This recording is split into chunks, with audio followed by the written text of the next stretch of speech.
Very good morning. Today we will see the Kirchhoff's law, and Kirchhoff's has given the two laws. One is the junction law, that is known as first law or the current law.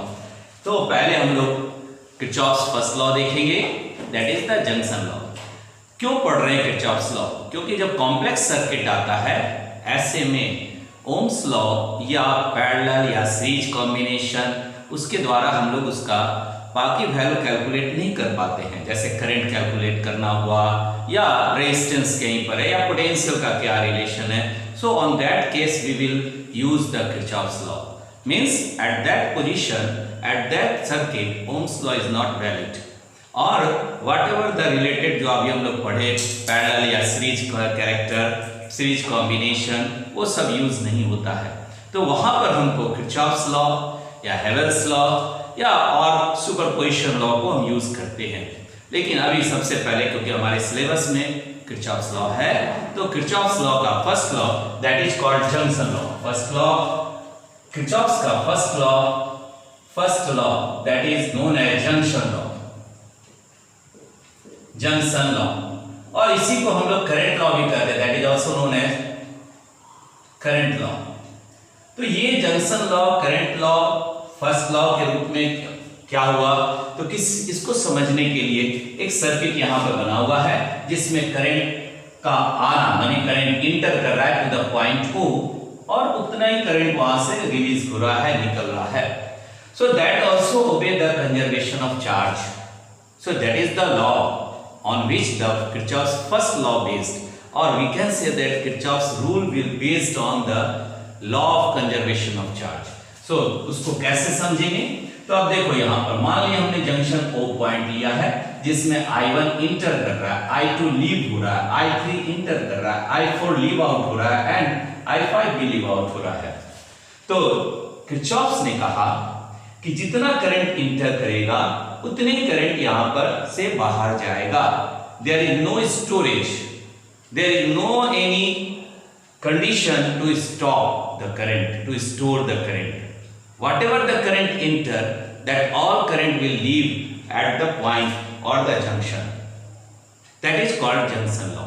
तो अब इसके हिसाब से net current at the junction is equal to 0. So हम ये बात यहां पर समझ रहे हैं क्या कह रहा है. तो स्टेटमेंट के रूप में अगर हम लें तो that is the statement is what it is the algebraic sum of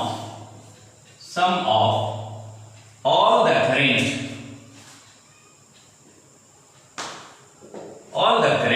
अभी देखो यहां पर ऐसा कर सकते हैं, इसी फर्स्ट जंक्शन को अलग कर दिए, ठीक है. फर्स्ट लॉ जंक्शन लॉ जो भी आप करें, current meeting at a point that is the junction. Point को बोलो या जंक्शन बोलो. In a close circuit, in a closed electric circuit, electric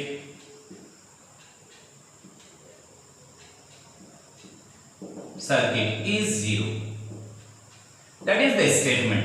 क्या आपने देखा कि यहां पर हमने कहा कि that is the algebraic sum of all the current meeting at a point or junction in a closed electric circuit is 0. That means that is क्या बात कर रहे हैं, the summation of all the current I is equal to 0. और इस बात को अभी हम लोग देखेंगे भी यहां पर. तो इसको दूसरे तरीका से भी कर सकते हैं, जैसे अभी हमने बताया आपको कि जितना करंट किसी जंक्शन पे किसी पॉइंट पे कि मीट करता है, इंटर करता है, उतनी करंट वहां से लीव करता है, and that is called first law, junction law और करंट लॉ.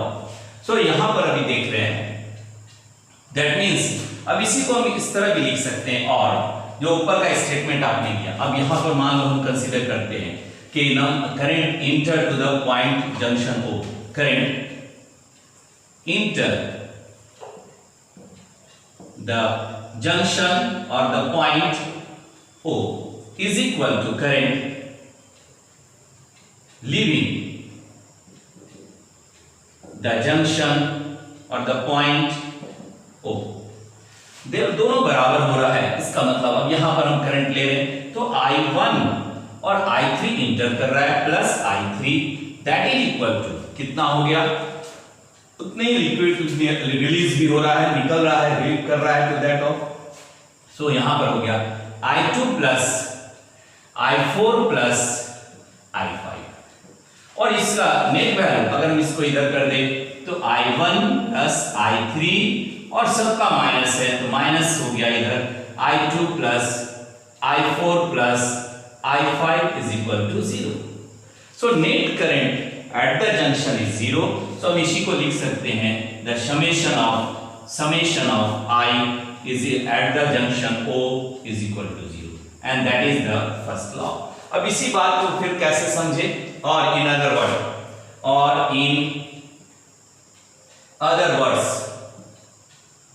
वर्ड्स में क्या देख रहे हैं, अदर वर्ड्स में इसी इक्वेशन 1 को हम बात कर रहे हैं, ये इक्वेशन 1 हो गया और इसी इक्वेशन 1 को हम यहां पे कैसे बताएं, इट स्टेट दैट, देखो यहां पर इसी को अदर वर्ड में कहा गया, it state that the sum of all the current enter or entering any point को आपने क्या लिया, जंक्शन, एनी पॉइंट और जंक्शन मस्ट बी, क्या देख रहे हैं, must be equal to the sum of all the current leaving that point or junction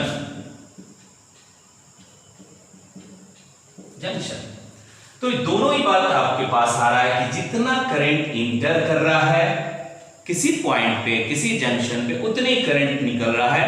तो net current at the junction is equal to 0, जो आप यहां पर समझे भी बात को, the current enter at a point is equal to the current leaving to that point, और ये हो गया I1 प्लस I2 जो आपने यहां कंसीडर किया, ये दोनों आ रहा है और 3 बाहर जा रहा है, तो टोटल मिला के कितना करंट का वैल्यू हुआ, दैट इज 0।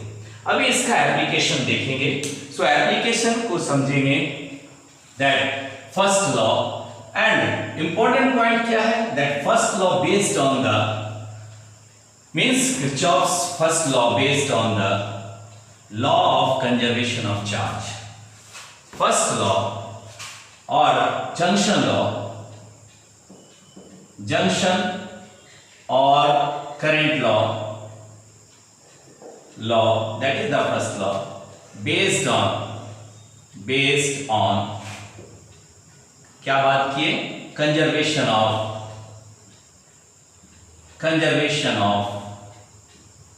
क्या है, conservation of charge. That means net charge at the junction is 0, that is net charge at the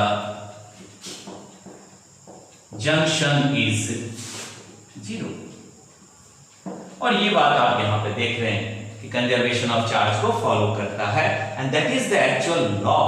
Kirchhoff has given the first rule based on the conservation of charge, that is the law.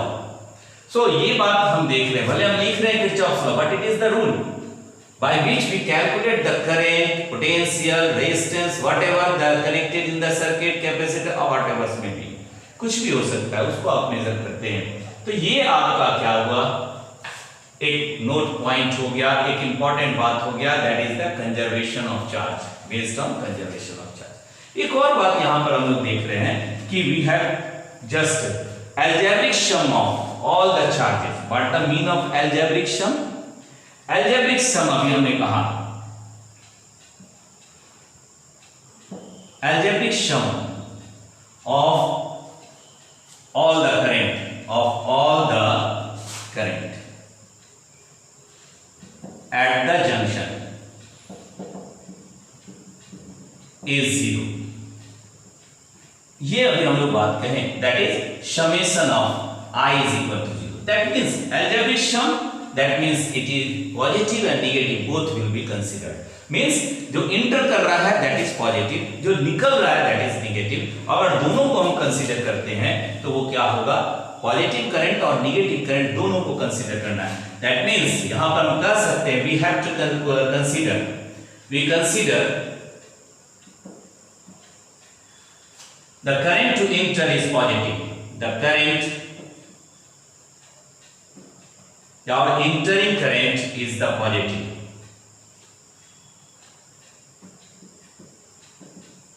entering current is positive, उसको positive consider करें। And leaving current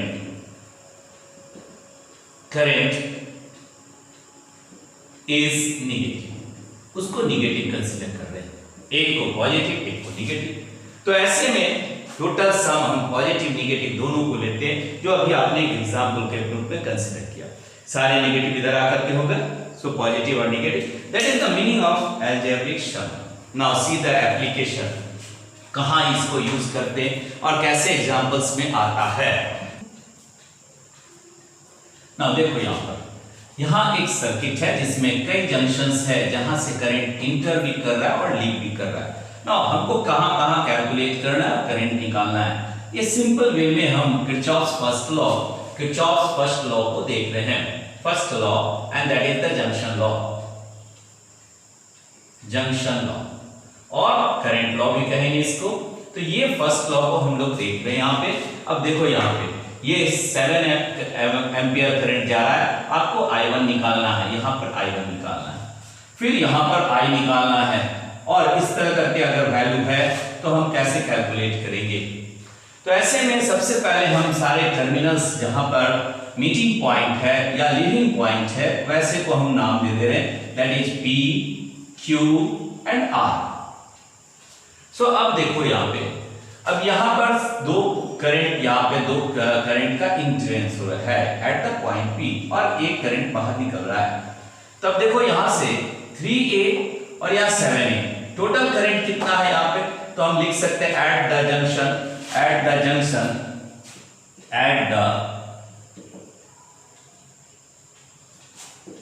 junction P पे ले रहे हैं, तो क्या हो गया 3A plus I1 that is equal to 7, और यहीं से हम 7 एम्पियर और यहीं से हम I1 ले रहे हैं, I1 is equal to 7 ampere minus 3 ampere that is equal to 4 ampere. इसका मतलब I1 का वैल्यू कितना है, that is the 4 ampere is the current enter. तो दोनों 7 हो गया। अब यहां देखो यहाँ 3 है एट द जंक्शन ऑफ, अब इस बात को भी देख रहे हैं, एट द जंक्शन Q पे देख रहे हैं। अब Q पे क्या है, 7A है और इधर से 3A है और इधर निकल रहा है। तो मान लो अब इस रिलेशन को हम ले लें, तो कितना इंटर कर रहा है, तो 7A प्लस यहाँ 3A और लीविंग को हम मान लिए करंट I2 ले लिए। तो टोटल सिंपल यहाँ पर हो गया 10 ampere is the current I2, और I2 को आप यहाँ लिख दिए, I2 is equal to 10 ampere. अब फिर फर्दर R पॉइंट पे आ गए, तो जंक्शन एट द जंक्शन, और ये जंक्शन पे हम देख रहे हैं एट द जंक्शन कौन सा है, R है। अब R जंक्शन पे कहां से इंटर कर रहा है, तो 2A यहां है, 2A यहां है, 10A यहां है, टोटल कितना हो गया 14A इंटर कर रहा है। तो लिखेंगे 10A plus 2A plus 2A that is equal to, अब कौन कौन निकल रहा है, I इधर निकल रहा है, 7A निकल रहा है, तो 7A प्लस I। नाउ यहां कितना हो गया, तो 14A और माइनस A इधर आ गया, minus 7A and that is equal to I। तो हम यहां लिख सकते हैं I is equal to 7A। लेकिन अब देखो ये अपना अंडरस्टैंडिंग है कि अगर इंटर को हम पॉजिटिव ले रहे हैं तो बाहर निकलते हुए को क्या करेंगे, नेगेटिव लेंगे। सो ये क्या हो जाएगा, माइनस के में कंसीडर करेंगे, मतलब the current leaving the point terminal, current leaving the junction point R junction R को हीट कर रहा है, तो इसमें जो करंट आई है उसको हमने -7 एम्पियर लिया। इसका मतलब क्योंकि हमने कहा कि जब इंटर कर रहा है उसको पॉजिटिव ले रहे हैं, तो जो निकल रहा है वो क्या हो गया, निगेटिव हो गया। दैट इज द वे जिसमें हम फर्स्ट लॉ को देखते हैं। और कैसा भी सर्किट होगा जिसमें अभी हम लोग पढ़ेंगे, न्यूमेरिकल भी बनाएंगे वन बाय वन। अभी हमने समझा first law, that is the junction Kirchhoff's first law. Second law में भी किरचॉफ्स फर्स्ट लॉ को ऐड करेंगे। जब 2 टर्मिनल या 3 टर्मिनल से करंट किसी पॉइंट पे आएगा तो वहां पर हम लोग उसको कंसीडर करके तब निकालेंगे। एक बात वो हुआ। दूसरा, इसके बाद जब हम लोग अपने लेक्चर में बताएंगे न्यूमेरिकली कैसे प्रॉब्लम को सॉल्व करना है, और उसी दौरान में हेवेल्स रूल को भी थोड़ा सा ध्यान में रखेंगे। So in the next video, in the next lecture we will see the Kirchhoff's second law. Thank you.